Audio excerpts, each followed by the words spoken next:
هتجسسوا. ايوه الحته دي مش عايزه فيها ولا قطع، مهمة. ولا قطع. ماشي يا مثلا دكتورة. لان هقول لحضرتك دي اسمها تنميه القدره الادراكيه في المراهقين، وبدل هم ما بيحبوش كلمه مراهقين يبقى اقول في فتره النمو السريع. نمو خلاص عشان ما دول يزعلوش. 5 نقط ايوه هفهمهم لكم قدر المستطاع ببساطه شديده، يعني الموضوع ده متلخص مليون مره. يا رب. ماشي. ايه اللي ايه القدرات الادراكيه اللي بتزيد او بتنتمي او بتنتعش في المراهق؟ الانتباه. يعني ايه الانتباه؟ يعني ايه؟ يتحسن الانتباه الانتقائي. انا لما اقول لابني او بنتي انتقي دي ولا دي، انتقي يعني نقي. صح. فالانتباه الانتقائي ده بيتحسن بسرعه. بقول لابني او بنتي ده ولا ده، بتلاقيه يرد بسرعه. عايز ده. كبر فهم. ايوه خلاص. يبقى حاجه اسمها الانتباه الانتقائي ده بيتحسن. صح. الذاكره قصيره المدى، واتكلمنا بقى في الموضوع ده قبل كده، والذاكره طويله المدى هي برضو بتتحسن. يعني نوعين من الذاكره هما بيتحسنوا. الله يهديهم. سرعه معالجه الامور. الحقيني يا فلانه، اعمل ايه؟ بتلاقي لها الحل جاهز على طول. هي بدات تفكر بطريقه تفهم، زائد ان هي بتقرا ومعاملاتها بقى مع النت وكده اكتر مننا احنا. يعني انا عن نفسي محدوده في ذلك، لازم تبقوا عارفين كده. ايوه انا بعتمد على القرايه زي ما انتم زينا كلنا. هم بيعتمدوا على هم بسهوله بتجيب المعلومه. أيوة بسهوله بتفهمها. ايوه صح. فدي سرعه معالجه الامور التي كانت هي مشكله عندها في الطفوله. ايوه مش فاهمه. يعني مثلا كانت بتتهته، مش فاهمه حاجه، اتحسنت. ايوه دلوقتي في تخاطب وكده، لكن هي من نفسها تقدر تعالج نفسها. صح. تسمع حد بيقول الكلمات بتردد وراه كلام من ده. أيوة. تنظيم الاعمال والتفكير، ببص الاقيها في المرحله دي ممكن بتعمل جدول مذاكره، ممكن ما تلتزمش بيه. صح. بس لما ما تلتزمش بيه غير لما ما تعملوش اصلا. صح. فهي لما تعمل الجدول كده في حد ذاته يبقى في تنظيم للاعمال والتفكير نفسه. أيوة. انا فهمت ان انا لما اعمل جدول هبقى عارفه ايه اللي ورايا واعمله ايه. صح. يبقى بالتالي هعرف اهميه الوقت. يبقى بالتالي هبقى ايه؟ تفكيري الى حد كبير منظم ومرتبط بالوقت، وده في حد ذاته انجاز. قوه الانضباط بقى اللي انا لخصته لكم المره اللي فاتت، الكتاب ده اللي فاكرينه؟ ايوه عايز كنت ولا ما قلتوش؟ عن ايه؟ لا يبقى انا ما قلت. طيب هو باختصار شديد ايه هو عدم الانضباط؟ هو ان تلاقي العيل او الكبير او الصغير يقول لك سوح اجري ماليش فيه باي باي.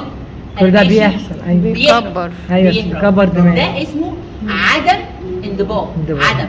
صح. طب ايه قوه الانضباط؟ انا احول الشخص ده ازاي لواحد منضبط؟ باختصار شديد بهدوء. حط خطوط بهدوء. ليه؟ عشان هو جواه سلبيات.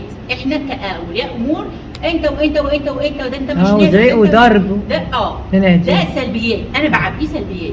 فازود عليها كمان الكلام ده يبقى انا ماشيه في خالص بهدوء شديد مع استخدام الحوافز.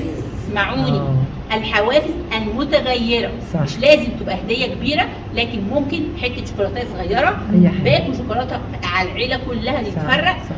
اتفضل طبق انت مميز، انت دون عن العيله كلها الطبق الخاص بيك بتاع الفشار، وهكذا.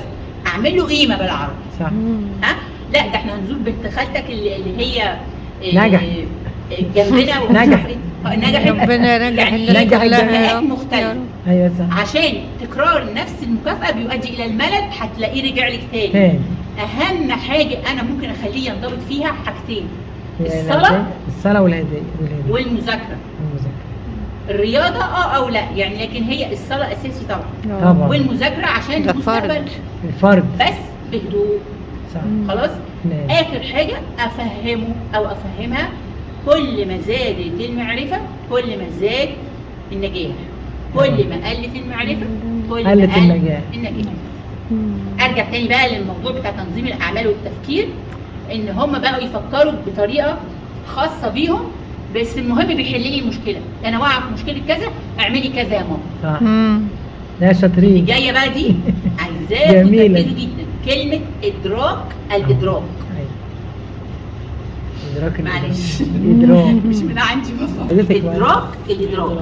إدراك انا البنت او الولد ده وهم يعني 8 أيوة. سنين أيوة. بيدركوا حاجات. يعني ايه يدركوا؟ يعني ان ده ماما وهي بتعمل كذا كذا كذا، ده صح. بابا بيعمل وبيعمل كذا كذا كذا. كذا كذا. صح. ده ادراك ان أيوة. ده كذا وده كذا، ده ادراك. صح. ادراك الادراك بقى ان انا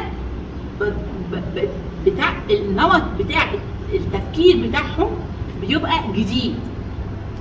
ماما كذا وبتعمل كذا أيوة وكذا صح. وكذا، يبقى هتعمل لي كذا، يبقى ممكن يحصل كذا في الاتجاه ده.